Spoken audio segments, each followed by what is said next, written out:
Hello বন্ধুরা, কেমন আছো? আশা করছি সকলে ভালো আছো। শুরু করছি আবারও একটা নতুন ব্লগ নিয়ে।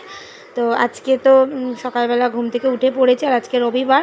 মাম্মাম গেছে আঁকতে, আর ছোটো মাম্মাম এখনও ঘুম থেকে ওঠেনি, একটু পরেই তবে উঠে পড়বে। তো চলো ব্লগটা স্টার্ট করি। আর এই যে এখন সকাল সকাল একটু বেরিয়ে পড়েছি। ছোটো মাম্মাম ঘুম থেকে উঠে পড়েছে, একটু বেলা করেই বেরিয়েছি, আর এসছে একটু আমাদের বাড়িতে। আর বড় মাম্মামও এখানেই আছে। তো ওকে একটু রেখে আবারও চলে এসেছিলাম আমাদের বাড়িতে একটু দরকারে। তো ওর আবার একটু খাবারটা বানাতে হবে। তো কীভাবে ও স্টুটা বানাই আজকে, মানে মাংসের যে স্টুটা করি সেটা তোমাদের সাথে শেয়ার করব। এই যে কিছুটা মাংস আমি আর কি টক দই মাখিয়ে রেখেছিলাম, ওখানে একটু রসুন পেঁয়াজ কুচিয়ে রেখেছিলাম, আর রেখেছিলাম গাজর আর আলু কেটে। তো প্রেশার কুকারেই একেবারে বসিয়ে দিই ওর মাংসটা, প্রেশার কুকার। তো এই যে প্রেশার কুকারটা গরম হওয়ার পর একটুখানি সর্ষের তেল দিয়ে দিলাম, আর সর্ষের তেলটা একটু গরম হয়ে গেলে এর মধ্যে দিয়ে দেবো পেঁয়াজ কুচিটা। পেঁয়াজ কুচিটা একটু হালকা করে আর কি ভেজে নেব আর কি।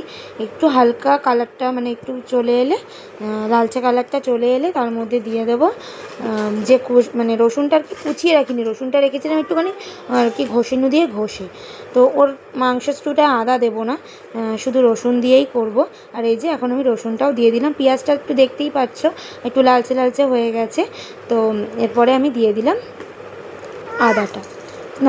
রসুনটা। তো রসুনটা একটুখানি ভালো করে ভেজে নেওয়ার পর, পেঁয়াজ আর রসুনটা একসাথে ভেজে নিয়েছি, তারপরে দিয়ে দেবো আলু আর গাজর আর আলুটা দিয়েও ভালো করে নেড়ে চেড়ে নেব। আর খুব একটা বেশি মশলাপাতি কিছু দেব না। তো ভালো করে একটু নেড়ে চেড়ে নেওয়ার পর তার মধ্যে দিয়ে দেবো একটুখানি হলুদ, সামান্য অল্প হলুদ।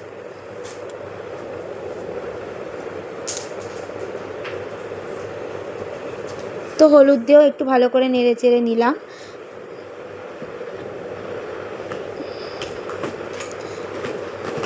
আর সামান্য জল দিয়ে আমি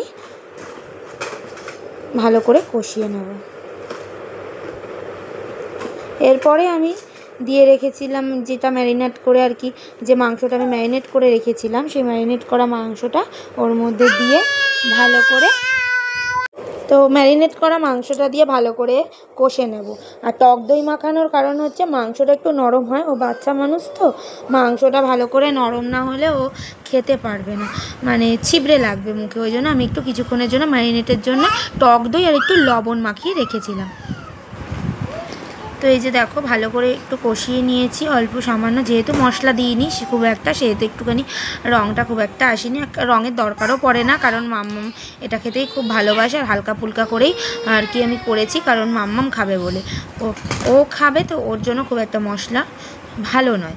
তো এবারে একটুখানি দিয়ে দিলাম নুন, মাংসতে নুন মাখিয়ে রেখেছিলাম, কিন্তু মশলাটা যে মানে আর কি আলু তারপর পেঁয়াজ এগুলো কষানোর সময় আমি নুন খুব একটা দিইনি। তো একেবারেই ওই জন্য নুন দিয়ে ভালো করে নেড়েচেড়ে একটু হালকা সামান্য জল দিয়ে পরিমাপ মতো আর কি প্রেশার কুকারে জল দিয়ে জলের ঢাকনাটা দিয়ে দিলাম। তো চলো কিছুটা সিটি পড়বার, মানে একটারও বেশি, আমি একটু বেশি সিটি দিই, 5-6টা সিটি মারার পর আর কি নামিয়ে দেবো। তো আজকের রেসিপিটা কেমন লাগলো তোমরা কমেন্ট করে জানিও। আজকের মতো টাটা, ভালো লাগলে সাবস্ক্রাইব করে দিও।